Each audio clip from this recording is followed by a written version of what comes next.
Служба занятости по-новому. В этом году в службе занятости Владимирской области началась модернизация. Прежде всего, она будет направлена на комплексность оказываемых услуг для граждан и работодателей. От оказания услуг к решению проблем. Таков девиз модернизации.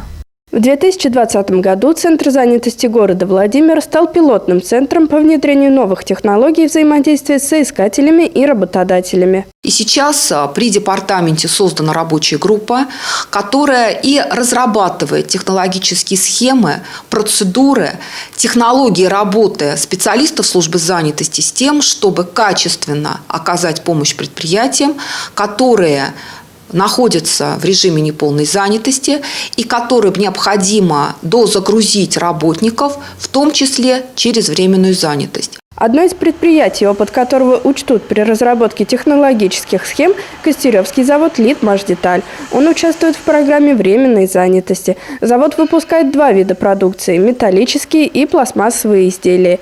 Из-за коронавируса заказов на пластмассу стало значительно меньше, и сейчас цех литья пластмасс простаивает, а его сотрудников временно трудоустроили на другие виды работ. Это помогло сохранить кадровый состав предприятия. Это самый главный вопрос, чтобы люди не ушли, потому что здесь у нас, в Костерево, кадровый вопрос очень острый.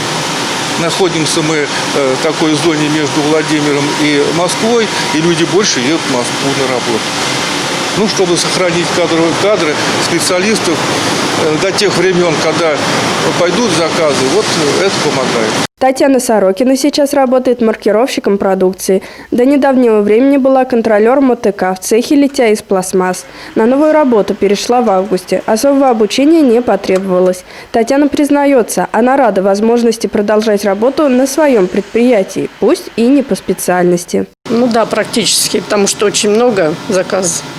Готовим для будущих заказов. Большие заказы, и поэтому приходится заниматься целый день. Все равно участвовать, в рабочем процессе, выполнять немножко другую работу.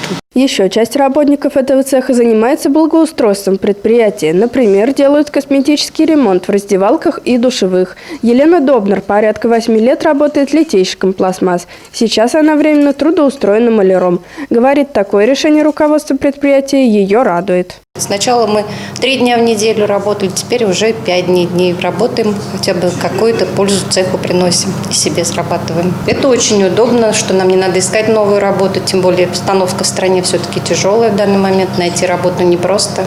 Поэтому мы благодарны своему руководству, что предоставили здесь, в этом цеху.